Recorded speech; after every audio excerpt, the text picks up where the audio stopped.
Շեֆից շատ է վախենում, որ Ալիևը ջղայնանա հանկարծ։ Հայաստանի թրկացման վտանգն եմ տեսնում, ստեղծելու ենք 300,000 աշխատատեղ։ Մեկը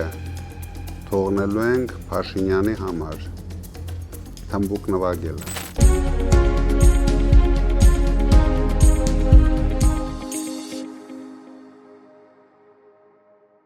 Բարև ձեզ, պարոն Կարապետյան։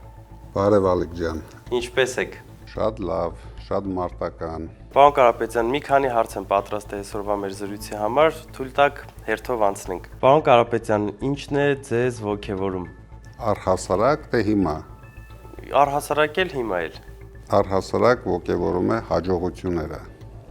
բոլոր բնագավառում։ Հիմա ոգևորում է, որ մենք կամաց զարթնեցնում ենք հայ ժողովրդին։ Ժողովուրդը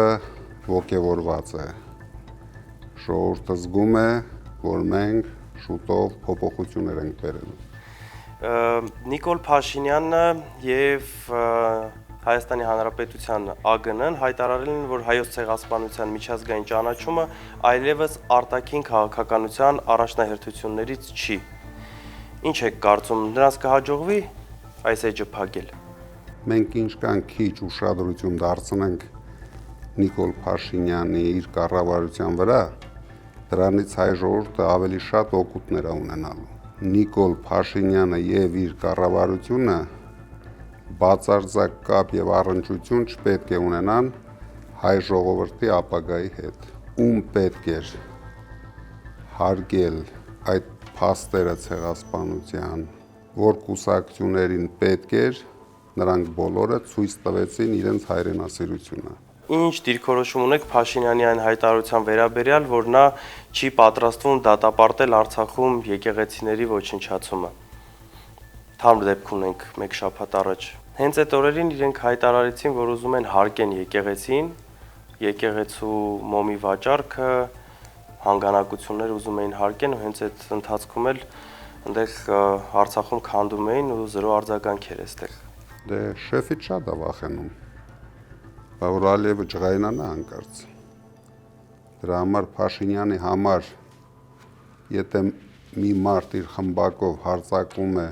Էջմիածինի վրա, իր համար ինչ կապ ունի Արցախում մի 100 հատ եկեղեցի քանդեն, չեն քանդի։ Ինչ դիրքորոշում ունեք Ռոբերտ Քոչարյանի եւ Գագիկ Ծառուկյանի այն հայտարարություններին, որ իրենք ասեցին պատրաստ են աջակցել ամենաշատ ձայներ հավաքած կուսակցությանը։ Երկուսն էլ շատ կոռեկտ հայտարարություններ են արել։ Դա միջազգայինորեն ընդունված փաստ է, որ կառավարությունը ձևավորում է առաջի տեղ զբաղեցրած ուժը, քանի որ մենք վստահ ենք, որ այդ ուժը մենք ենք լինելու, դրա համար շատ շուտով իրենք այդ հնարավորությունը կունենան պաշտպանելու մեր կուսակցության թեկնածուն։ Պարոն Կարապետյան, ինչ վտանգ եք տեսնում այն ծրագրի մեջ, որ ուզում է Հայաստան 300,000 ադրբեջանցի բերի ապրելու։ Սյունիքի կորցնելու վտանգն եմ տեսնում, Սևանի գյոլչա դառնալու վտանգն եմ տեսնում, Հայաստանի թրկացման վտանգն եմ տեսնում, բայց մի անհանգստացի։ Մենք դրա դիմաց ստեղծելու ենք 300,000 աշխատատեղ հայերի համար, նույնիսկ մեկը թողնելու ենք Փաշինյանի համար, թմբուկ նվագելը։ Շատ լավ։